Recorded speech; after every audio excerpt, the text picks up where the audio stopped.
السلام علیکم ویورز، امید کرتے ہیں آپ خیریت سے ہوں گے۔ تو جو بھی نئے چینل پہ نئے آ رہے ہیں ان کو چاہیے کہ سبسکرائب کر دیں تاکہ ہر آنے والی ویڈیو جو ہی اپلوڈ ہو سب سے پہلے نوٹیفائی آپ کے پاس ہو، تاکہ آپ اس سے استفادہ حاصل کر سکیں۔ تو ہم کلاس میں بری عادات سے اجتناب اور اس کا دوسرا حصہ حسد، اس سے پہلے ہم نے پڑھا تھا تکبر، اور اب ہم حسد پڑھنے جا رہے ہیں۔ تو حسد سے مراد وہ کیفیت ہے جس میں انسان کسی دوسرے کے پاس اللہ تعالیٰ کی بہت بے شمار نعمتیں عطا کی ہوتی ہیں، تو ان کو دیکھ کے ہم ناخوش ہوں، اس چیز کو حسد کہتے ہیں۔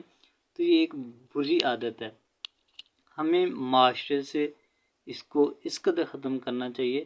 جس طرح نشہ انسان کو لے ڈوبتا ہے نا، اس طرح حسد تکبر بھی انسان کو لے ڈوبتا ہے۔ جیسے ابلیس نے کس سے حسد کیا؟ حضرت آدم علیہ السلام سے۔ تو اس کے بعد جب آپ کی نبوت کا دعویٰ ہوا تو بڑے لوگوں نے حسد کیا، اور پھر ان کے اوپر کیا کیا نہیں کیا، جادو بھی کیا، دوسرے ان کے گوجڑی بھی ڈالی، اس طرح کے مختلف حاسدین موجود تھے۔ تو یہ حسد بہت بری عادت ہے جو ہمارے معاشرے میں بڑھتی جا رہی ہے۔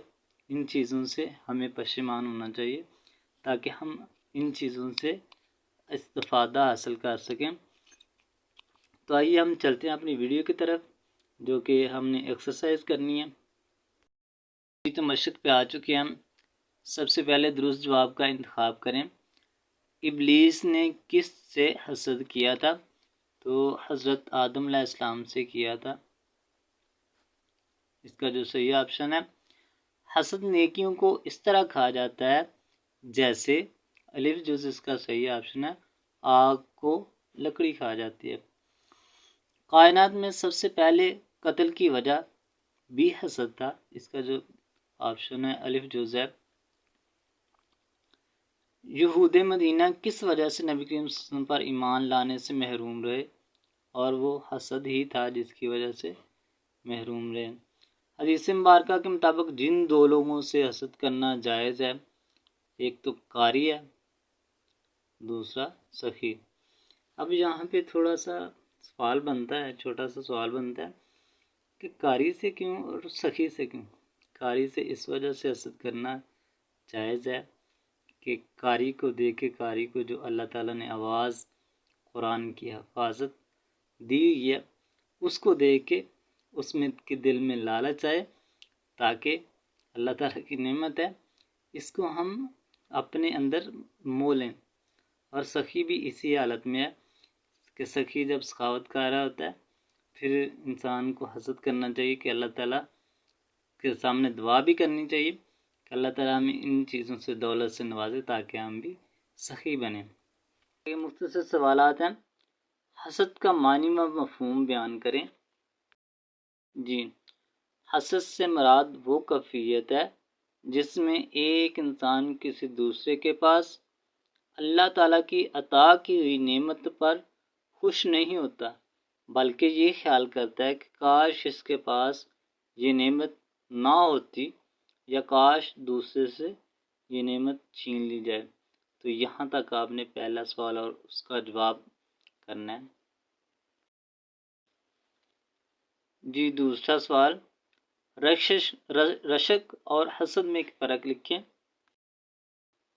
حسد سے مراد وہ کیفیت ہے جس میں ایک انسان کسی دوسرے انسان کے پاس اللہ تعالیٰ کی عطا کی ہوئی نعمتوں پر خوش نہیں ہوتا، بلکہ یہ خیال کرتا ہے کہ کاش اس کے پاس یہ نعمت نہ ہوتی، یا کاش دوسرے سے یہ نعمت چھین لی جائے۔ لیکن اگر کوئی شخص یہ سوچتا ہے کہ جو نعمت دوسرے کے کسی شخص کے پاس ہے کاش میرے پاس بھی ہوتی، تو اس کو رشک کرنا کہتے ہیں۔ تو یہاں تک آپ نے دوسرے سوال کا جواب کرنا ہے۔ جی، تو تیسرا سوال ہے، حسد کے دو نقصانات تحریر کریں۔ جی، اس کا پہلا نقصان یہاں سے شروع ہوتا ہے۔ حاسد اپنا سب سے بڑا نقصان یہ کر رہا ہوتا ہے کہ وہ اللہ تعالیٰ کی وہ نعمتیں جو انسان کے پر کی ہیں اور ان کو ناپسند کر کے اللہ تعالیٰ کی نافرمانی کا مرتکب ہو رہا ہوتا ہے، تو پہلا نقصان یہاں تک ہے۔ اور دوسرا، بعض اوقات انسان اس حد تک گر جاتا ہے کہ قتل و غارت پر بھی اتر آتا ہے، جس طرح قابیل نے حسد کرتے ہوئے اپنے بھائی حابیل کو قتل کر دیا تھا۔ تو آپ نے یہ 2 نقصان یہاں تک کرنے۔ جی، چوتھا سوال، حسد کی 2 بڑی وجوہات بیان کریں۔ حسد کی سب سے بڑی وجہ یہ ہے کہ حاسد خود محنت نہیں کرتا، اگر وہ محنت کرتا ہے تو اس کے پاس بھی اللہ کی نعمتیں ہوتی ہیں اور وہ حسد کی آگ میں نہ جلتا۔ دوسری وجہ دعا نہ کرنا ہے۔ اس کے علاوہ دشمنی کے جذبات، حب دنیا، ہر وقت مال اور عہدے کی لالچ میں مست رہنا حسد کی بنیادی علامات ہیں۔ تو آپ نے یہاں تک کرنا ہے چوتھا سوال، اس کا جواب۔ 5واں سوال ہے، سنت نبوی خاتم النبیین کی روشنی میں حسد سے بچنے کا کیا طریقہ ہے؟ نبی کریم صلی اللہ علیہ وسلم ہر رات کو سونے سے پہلے حسد سے اللہ کی پناہ مانگ کر سوتے تھے۔ آپ صلی اللہ علیہ وسلم موعظتین یعنی کہ 2 سورتیں، سورۃ الفلق اور سورۃ الناس اور آیت الکرسی پڑھتے اور اپنے ہاتھ پر پھونک مار کے پورے جسم پر مل لیتے۔ تو یہ 5واں سوال اور اس کا جواب ہے، جہاں تک آپ نے کرنا ہے۔ فائنلی ہم تفصیلی جواب دیکھیں گے کہ تفصیلی سوال کا اس کا جواب کیا ہے۔ تو تفصیلی سوال ہے، حسد کے بارے میں قرآن و سنت کی تعلیمات پر روشنی ڈالیں۔ جی ویورز، سب سے پہلے آپ نے ہیڈنگ دینی کہ حسد سے کیا مراد ہے۔ دوسری آپ نے ہیڈنگ دینی ہے لانگ سوال میں، جہاں سے یہ شروع سے لے کے انت تک ہی چلے گا، تو آپ نے دوسری رشک کی ہیڈنگ دے لینی ہے۔ تیسری جو آپ نے ہیڈنگ دینی ہے، اس کو ابھی رہنے دیں کیونکہ قرآن مجید کا حصہ ہے۔ قرآن مجید سے کے حوالے سے حسد سے کیا مراد ہے، حسد کیا ہے۔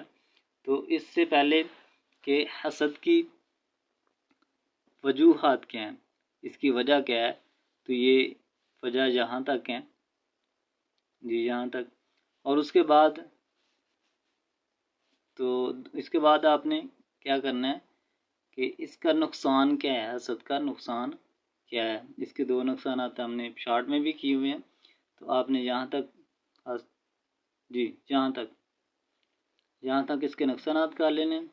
اور اس کے بعد ہمیں کیا کرنا چاہیے، پھر آپ سسم کا طور طریقہ تھا، اس سے بچنا کیسے چاہیے کہ نبی کریم صلی اللہ علیہ وسلم کس طرح یہ بچنے کا طریقہ بتایا ہوا ہے، تو یہ شارٹ سوال میں بھی کیوں ہے۔ تو اس کے بعد آپ نے یہاں پہ آ جانا ہے شروع میں